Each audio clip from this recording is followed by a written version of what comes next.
Room ఉండింది, cash centre వెళ్ళిపోయింది. తర్వాత మున్సిపాలిటీ పరిధిలో ఒక చెట్టు ఉండింది, పాలకొమ్మ చెట్టు. ఆ చెట్టు ప్రతి ఒక్క హిందువులు ఆ చెట్టు కొమ్మకు తీసుకుపోయి పెళ్లిళ్ళకి తీసుకుపోతుంది. ఆ చెట్టు కింద ఎస్సీ సోదరులు చెప్పులు కుట్టుకుంటుంది. ఆ చెట్టు స్థలము ఎక్కడ పోయింది? చెట్టు లేదు, ఆ స్థలం కూడా లేదు. ఆ రూమ్ వాళ్ళ ఎన్రోల్మెంట్ వెళ్ళిపోయింది, రూమ్ డబ్బులు తీసుకున్నారు, అయిపోయింది. అప్రూవల్ దేనికి ఇచ్చారు?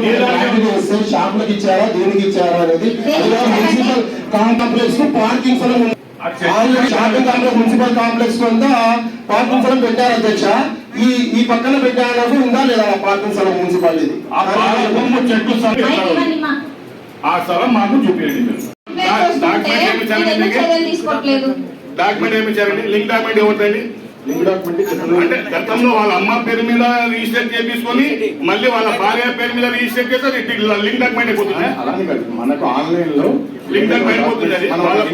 వాళ్ళ భర్త పేరు మీద ఫస్ట్ రిజిస్టర్ అయింది, తర్వాత వాళ్ళ భార్య పేరు మీద అదే ఇంట్లో రిజిస్టర్ అయింది, అది లింక్ డాక్యుమెంట్ అయిపోతుంది. అది మనమైతే అలాగే ఎట్లా చేస్తారండి?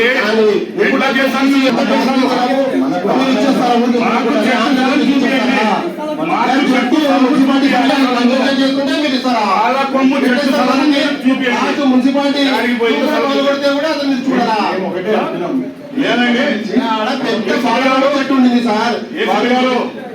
ఏసీపీ గారు యాడ్లో మూలలో ఒక మసీదు 10 అడుగులు ఉండకపోయి మీరు పళ్ళగొట్టి రేకులు తీసిరే, ఇది మీ కళ్ళకి కనబడలేదా? ఇది మెయిన్ రోడ్లో ఉన్నది కనబడి మున్సిపల్ కాంప్లెక్స్ ఉంది, పక్కన షాప్స్ ఉన్నాయి. మా షాప్స్ ఎదురుగా వాళ్ళు రేకు షెడ్లు వేసినారు వాళ్ళు. ఇప్పుడు ఏం మీకు కనబడలేదా? యాడ్లో మా ఒక మసీదాన్ని పీకిరని పోయి ఇప్పుడు ఆ ఓనర్షిప్ డాక్యుమెంట్స్ వాళ్ళు ఏదైతే సబ్మిట్ కమిటీ వాళ్ళకు స్టేషన్ లో పెట్టి తీస్తారా తీయాలా అని వీళ్ళు జులూం చేసి తీపించిన ఎంకరేజ్మెంట్ చేస్తుంటే కూడా పట్టించుకోరు. సార్ మాకు పాలకొమ్మ స్థలం చూపియండి, మాకు కావాల్సింది అది. పాలకొమ్మ స్థలం చూపియండి. పాలకొమ్మ పెట్టున్నట్టు ఏదైనా ఆధారాలు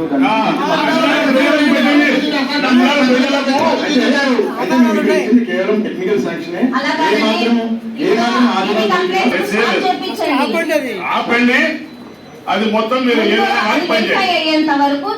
హిందూ సోదరులు ప్రతి ఒక్క హిందూ సోదరులు తీసుకోలేదు. మీరేం చెప్తారు? ప్రతి ఒక్క హిందూ సోదరులు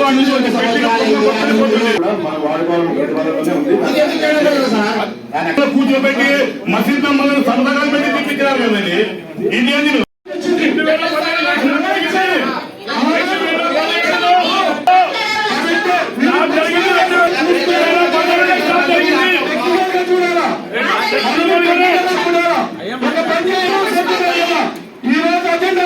ఇది నంద్యాల పట్టణంలో బంగారు కట్టారు.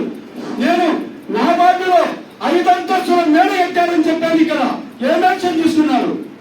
వసూలు కరాలని చెప్పి 5 నెలలు పడుతున్నాం. ఈ రోజు ఊరికే లక్ష్యంగా రాజకీయంగా చేయాలని తప్పొచ్చ.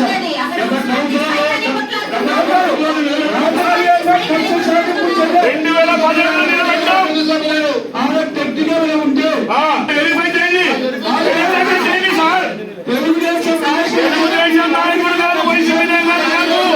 న్యాయం కావాలి, న్యాయం కావాలా?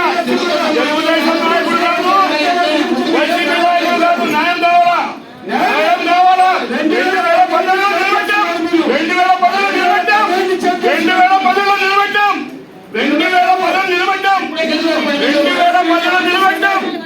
అది ఇప్పుడు 2010లో నిలబెట్టాం. కాంపెయిన్ చేసిన ఎలాంటి వెరిఫికేషన్ లేకుండా ఇస్తారు అధ్యక్ష. అధికారి క్లారిటీ చెప్పలేకపోతున్నారని 19 అది స్థలం అని చెప్పి ఆర్డీఓ గారిని డిక్లరేషన్ చేసి వాళ్ళకు కాంపెయిన్ చేసి ఇచ్చారు. ఆ మాటకు క్లారిటీ చూసుకోండి. ఎందుకంటే ఆ మాట తెలుసుకోవాలి. మన మున్సిపాలిటీలో 6% వెనక్కి జరగాలంటే వెనక్కి జరిగి కట్టినాడు. ఈ రోజు కేవలం అతను తెలుగుదేశం నాయకుడు అని చెప్పి కక్ష సాధింపుగా మీరు రైట్ చేస్తున్నారు తప్ప రాజకీయం లేకుండా ఒక వ్యక్తి ఇచ్చిన పాంప్లెట్ వర్తిస్తారా? ఇది ఎక్కడా పాంప్లెట్, ఇది ఎక్కడా పాంప్లెట్? అదిగా అధ్యక్ష, అలాగే అధ్యక్ష, ఒక వ్యక్తి వచ్చి ఈ విధమైన రిప్రజెంటేషన్ ఎప్పుడు ఇవ్వలేదు. ఈ విధంగా ఎందుకు అలా చేశారు? మీరు పని చేయండి, పని చేయండి. ఫస్ట్ పని చేయాలి. మొత్తం క్లారిటీ వచ్చారు ఇయ్యారు పర్మిషన్.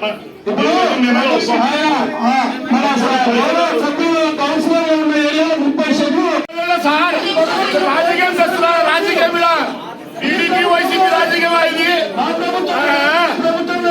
రాజకీయమేమో.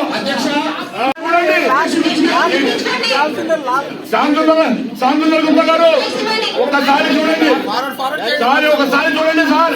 మీకు ఫార్వర్డ్ చేయాలా, మీకు ఫార్వర్డ్ చేయాలా, ఫార్వర్డ్ చేయాలా? మేము నిలబెట్టింది సార్, మేము నిలబెట్టింది చూడండి, నిలబెట్టింది చూడండి సార్, చూడండి చూడండి చూడండి.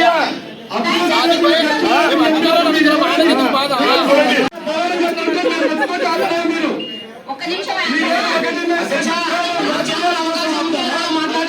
మాట్లాడాలి కృష్ణమోహన్ గారు. మా మిగతా వాళ్ళ దగ్గర మైక్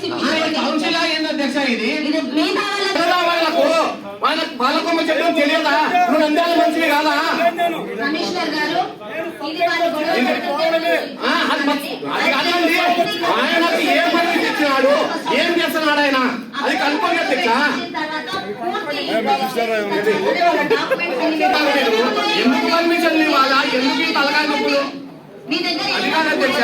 అంత ప్రూఫ్ అయ్యేంత వరకు ఏ వరకు కానీ అదే కాదు నంద్యాలలో ఎలాంటి అక్రమ కట్టడాలు చేయొద్దండి. సోషల్ మీడియాలో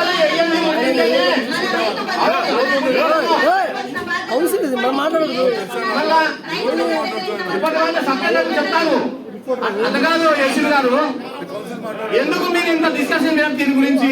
ఆపుతామని సరిపోతుంది కదా, ఎందుకు ఆపడం? ఎందుకు ఆపరు, ఎందుకు ఆపరు? ఆమె ఎందుకు కొన్ని వల్ల కూర్చోబడబోయి కూర్చోబడబోయి నువ్వు కూర్చుంటావు, అవసరం లేదు, అవసరం లేదా? ఆమె ఎందుకంటే అంత వసాంతం పలుకుతున్నావు, అందుకే అంత వసాంతం పలుకుతే బయటికి రావాలి. దయచేసి అందరూ కూర్చోండి.